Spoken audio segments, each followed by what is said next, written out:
ජනප්‍රිය නිලියක් වන අයේෂා දිසානායක පැද වූ PYD රථයකට යට වී පසුගියදා අහිංසක තරුණියන් දෙදෙනෙක් අනතුරට ලක් වුණා.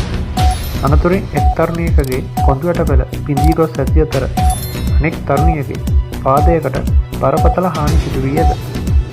අනතුර දෙක අදාළ නිරියද හෘදයාබාධයකට ලක් වූ බව පවසා රෝහල්ගත වී ඇත. ඉන් අනතුරුව ඇයව අත්අඩංගුවටගෙන ඇපමතන් නිදහස් කර ඇත. තුවාල ලැබූ තරුණියන්ට වන්දි ගෙවීමට නිලිය එකඟ වී ඇත.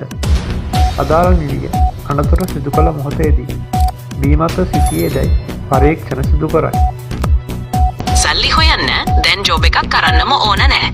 ක්‍රිප්ටෝ ට්‍රේඩ් කරලා සල්ලි හොයන්න තිරේ දිස්වෙන නම්බර එකට WhatsApp මැසේජ් එකක් දාන්න. මුල සිට සරලව කියලා දෙන්නම්. අපි ඔයාගෙන් අය කරන්නේ මාසෙටම රුපියල් 300ක් විතරයි.